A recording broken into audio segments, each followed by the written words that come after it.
নমস্কার, আপনারা দেখছেন জেলা বার্তা। আপনাদের সঙ্গে আমি শান্তিপ্রিয়া। দেবাদিদেব মহাদেবের আরাধনায় ব্রতী হয়েছে বীরভূমের বক্রেশ্বর ধাম।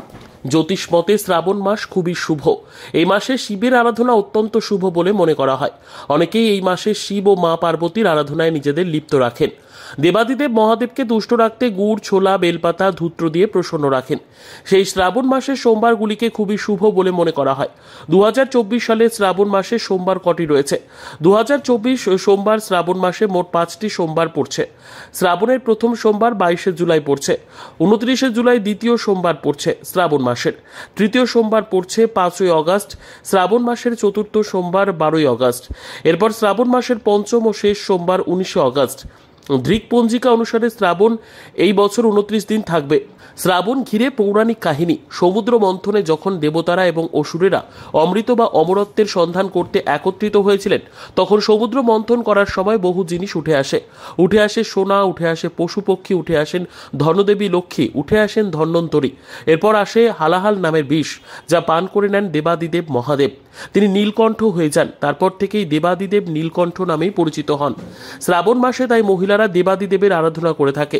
প্রতি বছরের মতো এবছরও দেখা যায় বীরভূমের বক্রেশ্বরে উপচে পড়া মানুষের ভিড়।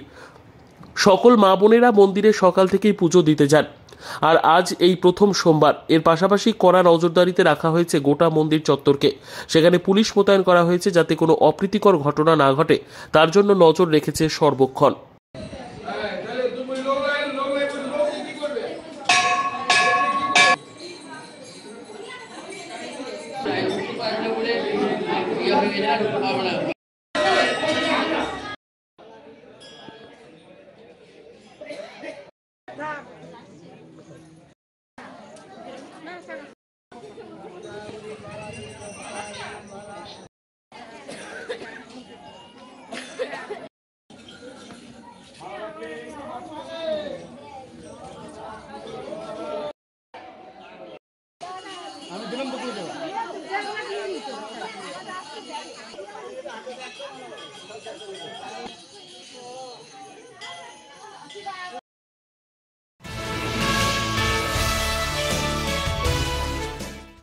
গাড়ি চালান, নিজের জীবন বাঁচান।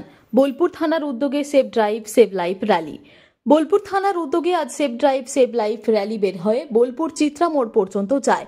এই র্যালিতে বোলপুর থানার আধিকারিকরা অংশগ্রহণ করেছিলেন এবং রাস্তায় মোটর বাইক নিয়ে যারা বিনা হেলমেটে গাড়ি চালাচ্ছিলেন তাদেরকে সতর্ক করা হয় হেলমেট পরার জন্য, এবং যাদের হেলমেট ছিল না তাদেরকে পুলিশের তরফ থেকে হেলমেট দেওয়া হয়। অবাধ বিনা হেলমেটে গাড়ি চালকদের সচেতন করা হয় যে তারা যেন নিজে বাঁচুন, পরিবারকে বাঁচান। এছাড়াও বোলপুর বালিকা নিম্ন বুনিয়াদী বিদ্যালয় ক্লাস 4-এর ছেলে মেয়েদের নিয়ে বোলপুর থানার পুলিশ আধিকারিকরা ছাত্রছাত্রীদের বোঝান যে কিভাবে ট্রাফিক সিগন্যাল মানতে হবে, কিভাবে রাস্তা পারাপার করতে হবে। বিভিন্ন দিক নিয়ে ছোট ছোট ছেলে মেয়েদের সচেতন করা হয়। এর সঙ্গে আরো বলা হয় তাদের বাড়ির লোকজনেরা যখন বাইক নিয়ে বের হবে অতি অবশ্যই যেন হেলমেট ব্যবহার করেন। এরপর ছাত্রছাত্রীরা পুলিশ আধিকারিকের সামনে কবিতা, ছড়া, নাচ পরিবেশন করেন। ক্লাসরুমে এক মনোমুগ্ধকর পরিবেশ সৃষ্টি হয়। পুলিশের এই সচেতনতা শিবিরের জন্য স্কুলের শিক্ষক শিক্ষিকারা সাধুবাদ জানিয়েছেন।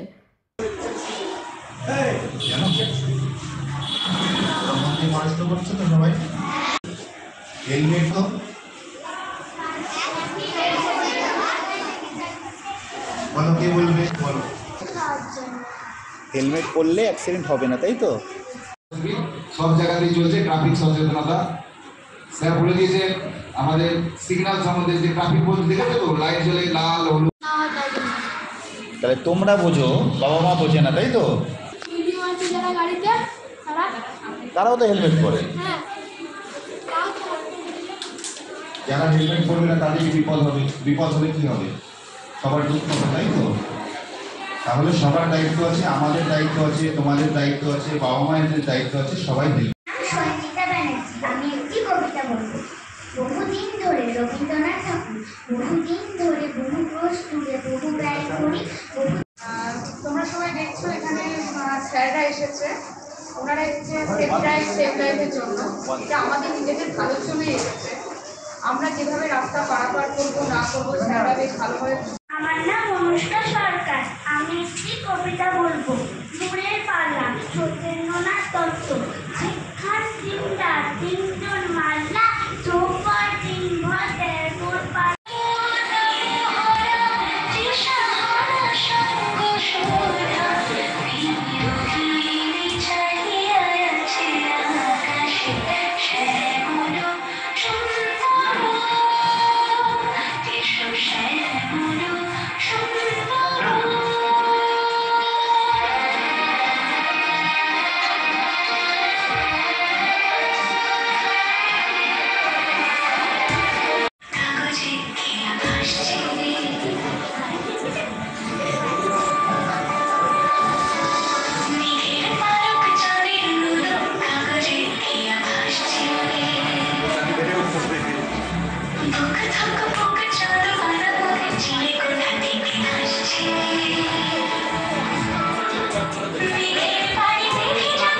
কাজী আমিরুল ইসলামের রিপোর্ট। নিয়ে নিচ্ছে একটি ছোট্ট বিরতি, ফিরে আসছি বিরতির পর। সঙ্গে থাকুন ভয়ের সঙ্গে নির্ভয়ে। সিউড়িতে অত্যাধুনিক চিকিৎসা পরিষেবা নিয়ে এলো সৃজন পলিক্লিনিক। ওষুধের দোকান সহ অত্যাধুনিক মানের প্যাথোল্যাব, কম্পিউটার তথা অত্যাধুনিক মেশিনে রক্ত, মল, মূত্র ও থাইরয়েড পরীক্ষার সঙ্গে এখানে রয়েছে বিশিষ্ট চিকিৎসকদের বসার চেম্বার। রোগীদের স্বাচ্ছন্দ্যের কথা ভেবে সম্পূর্ণরূপে এসি নিয়ন্ত্রিত সৃজন পলিক্লিনিকে রয়েছে বসার সুবন্দোবস্ত, বিশুদ্ধ পানীয় জল ও টয়লেটের ব্যবস্থা।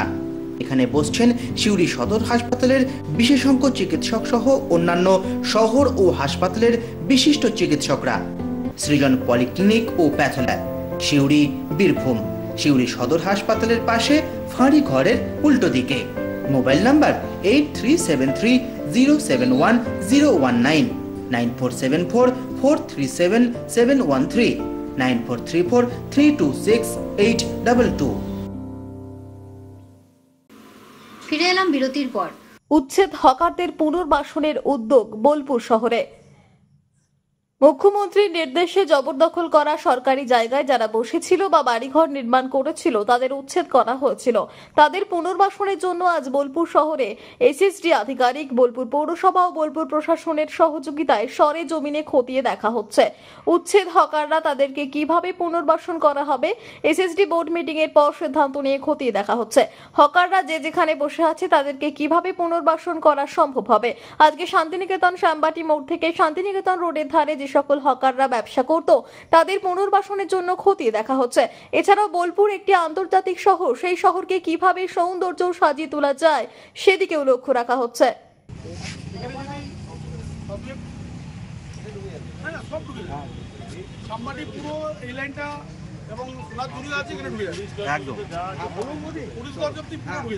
আজকে মূলত মাননীয় মুখ্যমন্ত্রীর নির্দেশে যে আমাদের বিভিন্ন জায়গায় জবরদখল বা যেগুলো সরকারি জমিতে যে সমস্ত আমরা অ্যাক্টিভিটিস করলাম বিগত কয়েকদিন ধরে, তো তারপর বেশ কিছুটা তাদেরকে কতটা পুনর্বাসন করা যায়, শহরের কতটা শ্রীবৃদ্ধি করা যায়, সৌন্দর্যায়ন করা যায়, তো এটা আমরা গত শুক্রবার যে এসএসডি এর বোর্ড মিটিং ছিল সেখানে আমরা একটা আলাপ আলোচনা প্রিলিমিনারি করেছি।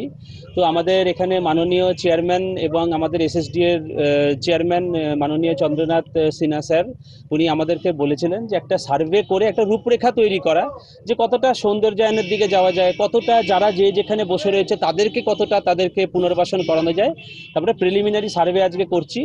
মিউনিসিপ্যালিটি আছে, এসএসডি আছে এবং লাইন ডিপার্টমেন্টের পুলিশ, বিএলআরও অফিসের, তারপরে ইলেকট্রিসিটি ডিপার্টমেন্ট থেকে প্রত্যেকেই আমরা আজকে আছি এবং যতটা সম্ভব সুষ্ঠুভাবে যাতে একটা প্ল্যানিং করা যায় আমরা প্রিলিমিনারি গ্রাউন্ড ওয়ার্কটা আজকে শুরু করলাম।